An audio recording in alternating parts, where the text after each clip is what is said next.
and trying to figure out why this recession happened, that's foolishness, man. For it is written, ye take it the wise in their own craftiness. Yes, the Most High is just playing with you. The Most High is just playing with you, man. That's it? Okay, now finish just verse 6 on James. Was that it on Hebrews? Oh, no. Okay, yeah, read on.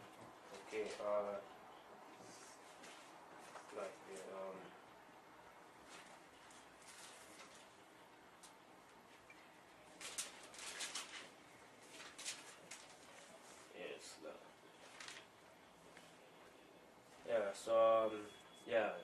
Hebrews chapter 11, verse 26. Esteeming the reproach of Christ greater riches than the treasures in Egypt. That's right. And this is Egypt. This is spiritual Egypt, remember? Because this is a place of bondage. This place, America and Canada too, was built off the slavery of the black man. That's right. You know, and the Native American Indians. You know, go on. For he had respect unto the recompense of the reward. That's right. Is that it? Yep. Okay, now back to James 5 and 1. Okay. Just finish verse 6. Get Ezekiel 7 and 19.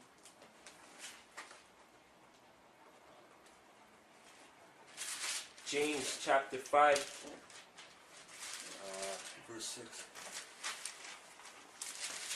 Verse 6. Ye have condemned and killed the just. Right, and the just is Israel, you know? Go on. And he does not resist you. Right. Okay, yeah, read. Ezekiel chapter 7 verse 19. They shall cast their silver in the street. Right, so they're going to cast their silver, because this money, like I said, is not backed by nothing. It's just fiat money. Fiat money is basically money that's just paper. You know, it's not backed by nothing. So you're going to see money just floating around in the street. And that shows you in I Am Legend, when Will Smith, he goes into that dark room to find his dog. There's a stack of like millions, billions of dollars just lying there, showing that this money is nothing, and people are just gonna throw it away. People are gonna use this money for toilet paper, man, because this money is nothing. You know, Sure. You're gonna need like a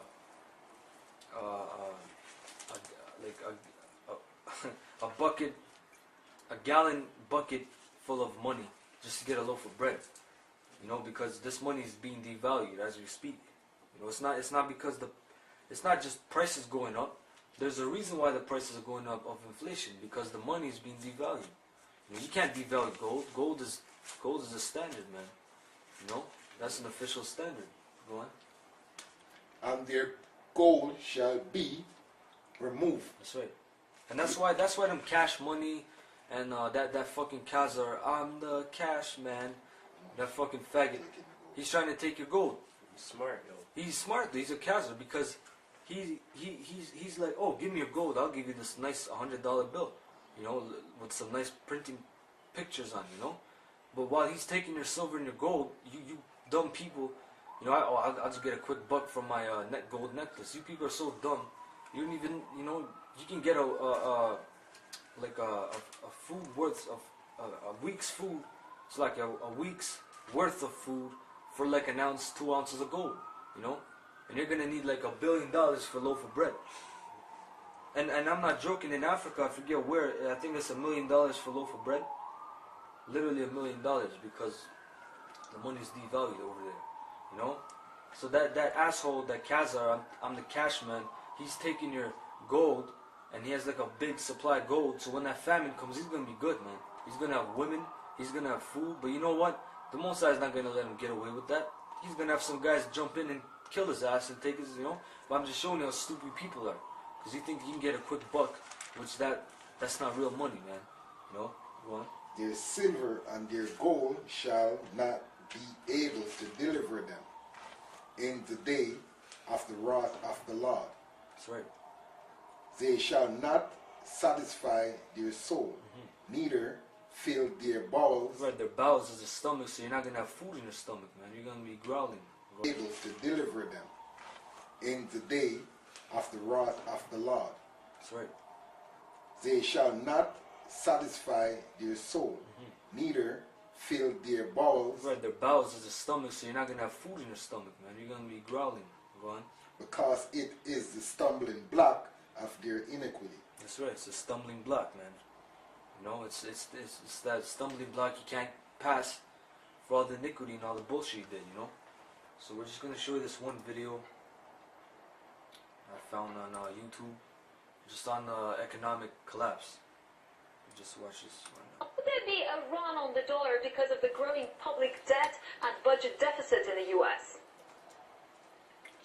Sure. Well, in reference to the Robert Fisk article, I'm hearing the same thing here in my contacts in Paris and in the Mideast.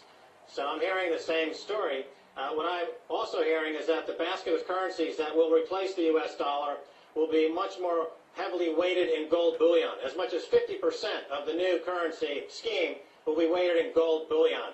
And the point of all this, keep in mind, is that these countries, China, Russia, and Iran, the Shanghai Cooperative Organization, they've made it really no secret that they hope to take down the U.S. economy and take down the U.S. dollar.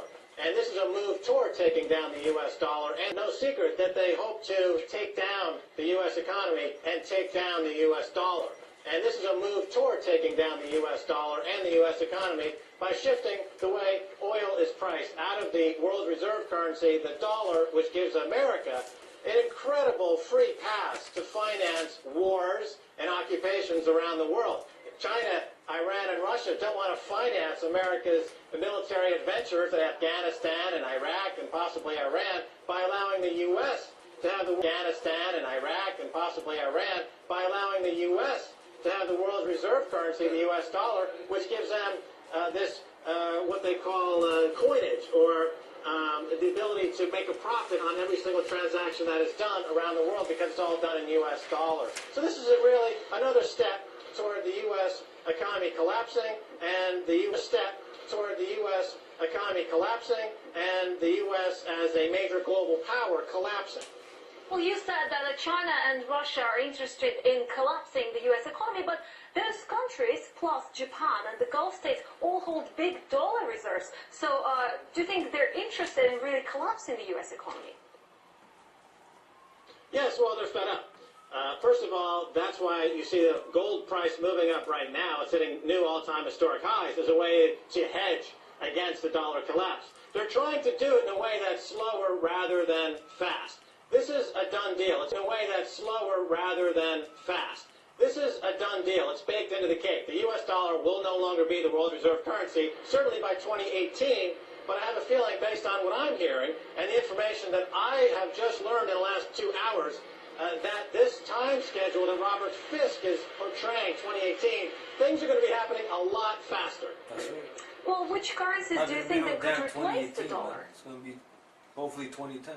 Well, as has been mentioned, the idea of a basket, a currency basket, they're already talking about this at the G7, the G4, and the G20, and the International Monetary Fund. We just came out of a major G meeting in Pittsburgh, and the topic of discussion was creating a global currency to replace the U.S. dollar as reserve currency. They already are aware of this. They're talking about a special drawing rate, which would allow all the currencies to be recalibrated and then redistributed, with the U.S. dollar taking the biggest devaluation of up to 50%, I would imagine, going forward, which is about what you would need for the U.S. to come in line with the global economy in terms of the incredible debts that the U.S. is carrying, that Asia is financing, that the Mideast is financing, which is one thing. But what they are objecting to, and what I'm hearing from my contacts here in Paris and in the Mideast, is that they don't want to finance America's wars anymore, because the U.S. dollar reserve currency status gives America an incredible leverage in financing wars that they don't really have to pay for. China, Russia, and Iran are paying for America's wars in Afghanistan and Iraq and possibly in Iran. And there's no strategic or philosophical reason why they're making these wars other than the war industry in America